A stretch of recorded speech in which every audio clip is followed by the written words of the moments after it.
Muito bem, meus amigos, ainda tratando da temática improbidade, agora eu quero falar com vocês acerca das sanções de improbidade. As sanções que estão previstas no artigo 12 da Lei 8429. Meus amigos, são sanções de improbidade, várias possibilidades. Mas o que eu quero fazer com você aqui? Primeiro, o ressarcimento integral do dano, se efetivo, não é uma sanção de improbidade.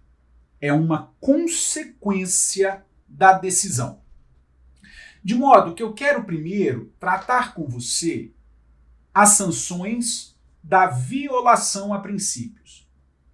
Porque nós vamos ter apenas duas sanções de violação a princípios.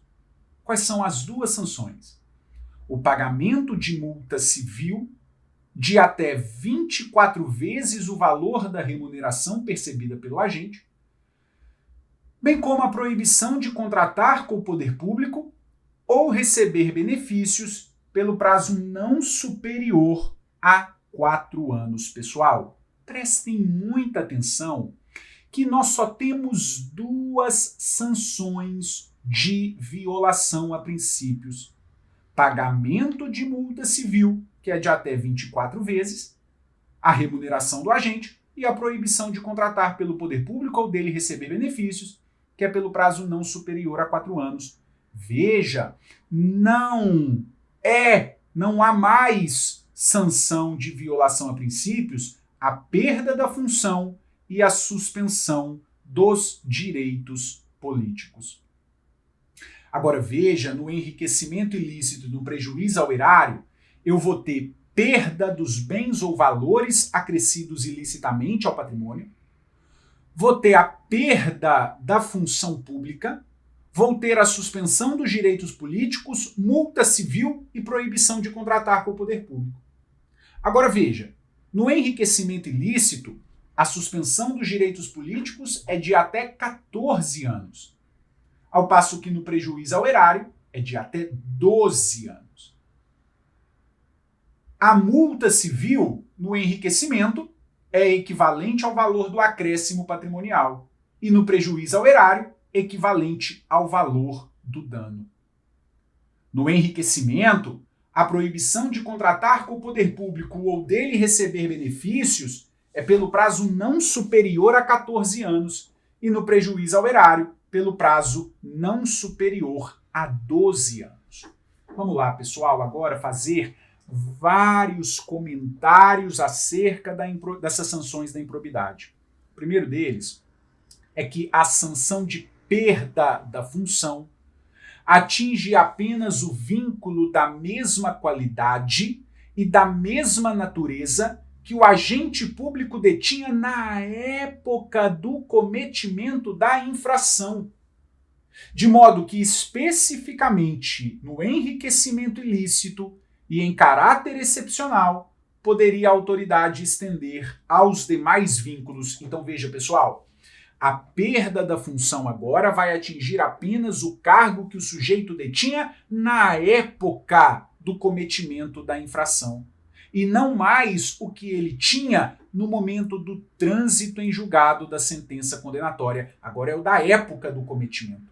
Agora, especificamente no enriquecimento ilícito, em caráter excepcional, pode se estender aos demais vínculos. Essa multa pode ser aumentada até o dobro se o juiz considerar que, em virtude da situação econômica do réu, o valor calculado é ineficaz para reprovação e prevenção do ato de improbidade. Na responsabilização da pessoa jurídica, devem ser considerados os efeitos econômicos e sociais das sanções, de modo a viabilizar a manutenção de suas atividades. Trata do princípio da função social da empresa, da função social da pessoa jurídica. Presta atenção ainda que a pena de proibição de contratar com o poder público, como regra, vai alcançar apenas e tão somente apenas o ente público envolvido na ação de improbidade. mas que, excepcionalmente e por motivo relevante, a pena de proibição pode extrapolar o ente público lesado. Veja ainda que, em se tratando de atos de menor ofensa aos bens jurídicos tutelados, a sanção se limitará à aplicação de multa sem prejuízo do ressarcimento do dano e da perda dos valores obtidos. Ocorrendo lesão ao patrimônio público, a reparação do dano deve deduzir o ressarcimento ocorrido nas instâncias criminal, civil e administrativa. Ainda veja que todas as sanções de improbidade só podem ser executadas com o trânsito em julgado da sentença condenatória. Todas as sanções e não mais a perda da função ou a suspensão dos direitos políticos. Agora, todas as sanções só se efetivam com o trânsito em julgado. Prestem muita atenção que, para efeitos de contagem do prazo da sanção de suspensão dos direitos políticos, computar-se-á retroativamente o intervalo de tempo entre a decisão colegiada e o trânsito em julgado da sentença condenatória. Quero dizer, se o juiz aplica como suspensão dos direitos políticos a pena de 8 anos, e entre a decisão colegiada e o trânsito julgado transcorrem 6 anos, vai haver o abatimento de 6 anos. Computa-se retroativamente o intervalo de tempo entre a decisão colegiada e o trânsito em julgado da sentença condenatória. Veja ainda que a autoridade poderá determinar o afastamento do agente público do exercício do cargo, emprego ou função, sem prejuízo da remuneração, quando a medida se fizer necessária à instrução processual ou ainda para evitar a iminente prática de novos ilícitos. Esse afastamento será de até 90 dias, prorrogáveis uma vez por igual período, mediante decisão fundamentada. Ainda, pessoal, veja que são cabíveis, de acordo com o STJ, medidas executivas atípicas de cunho não patrimonial no cumprimento de sentença proferida em ação de improbidade. Como exemplo, podemos dar a apreensão da carteira de habilitação e de passaporte do devedor.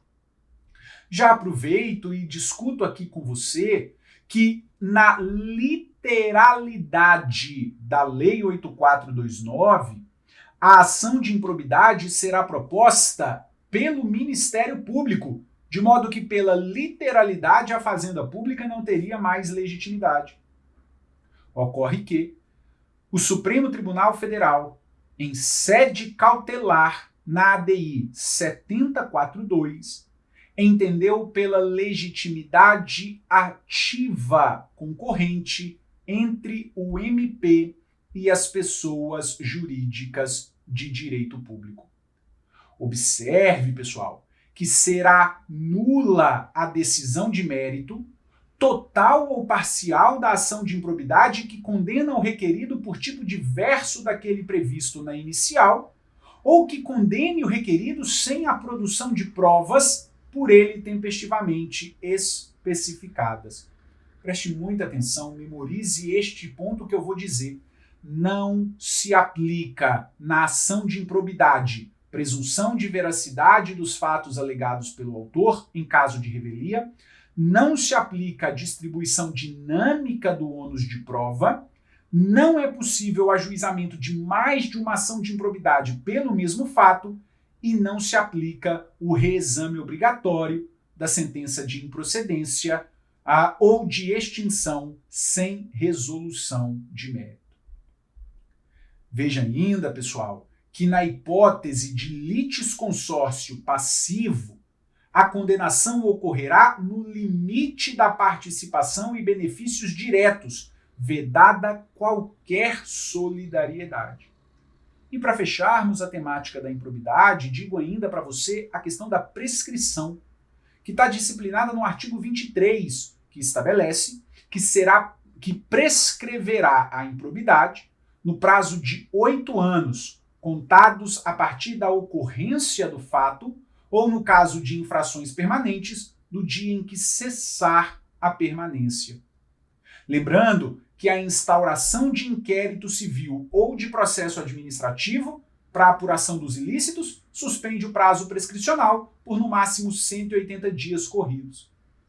Ainda veja que a prescrição poderá ser interrompida pelo ajuizamento da ação de improbidade, pela publicação da sentença condenatória e pela publicação de decisão ou acórdão de algum tribunal que confirme a sentença condenatória ou reforme a sentença de improcedência. Publicação de decisão ou acórdão de algum tribunal que confirma a sentença condenatória ou reforme a improcedência. De algum tribunal, TJ, TRF, STJ ou STF. Interrompida essa prescrição, o prazo recomeça a correr do dia da interrupção, pela metade do prazo de 8 anos. Tanto a suspensão quanto a interrupção produzem efeitos relativamente a todos os que concorreram pela prática do ato de improbidade. E nos atos de improbidade conexos que sejam objetos do mesmo processo, estendem-se aos demais a suspensão e a interrupção relativas a qualquer dele. E o juiz ou o tribunal poderão ainda, depois de ouvido o Ministério Público, decretar de ofício ou a requerimento da parte a prescrição intercorrente. Veja, pessoal, que ainda trago para você que a absolvição criminal por qualquer dos fatores previstos no Código de Processo Penal impedirá, essa absolvição criminal impedirá o trâmite da ação de improbidade. Ou seja, se o sujeito for absolvido penalmente por fato atípico, ele também será absolvido por improbidade, um absoluto absurdo realizado pela Lei 14.230. Perfeito, meus amigos? Então é isso. Um grande abraço.